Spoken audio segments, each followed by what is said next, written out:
Esimest korda valimiste ajaloos on Eesti 200 lauale pannud valimisprogrammi, mis ei tegele ainult järgneva 4 aastaga, vaid annab Eesti sõlmprobleemide lahendamiseks pika plaani. Esimese asjana võtab Eesti 200 ette raiskava riigikorralduse.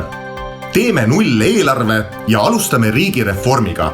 Kaotame ära katuserahad ja muudame regionaalsed investeeringud läbipaistvaks. Hoolitseme selle eest, et pensionäride panus ühiskonda saaks väärilise tunnustuse. Kindlustame igale Eesti lapsele kodulähedase algkooli ja ühtlustame haridussüsteemi selliselt, et see ei oleks enam postiindeks. Et sõltumata postiindeksist saaksid kõik Eesti lapsed hea hariduse. Teeme ühiskondliku kokkuleppe õpetajate palkade kasvuks nõnda, et see oleks vähemalt 1,5 keskmist palka.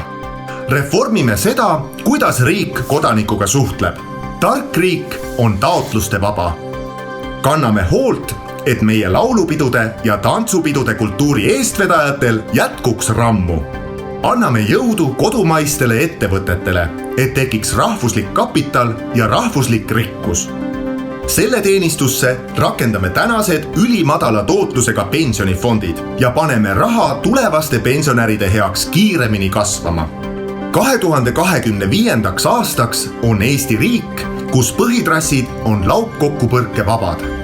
Kui sa oled nõus, et Eestit ei peaks valitsema elukutselised poliitikud, vaid arstid, õpetajad, ettevõtjad, inimesed nagu sina, siis vali seekord teisiti. Hääleta ükskõik millise meie kandidaadi poolt ja aita seeläbi pikk plaan parlamenti. Tule kindlasti valima. Eesti vajab uusi tuuli poliitikas.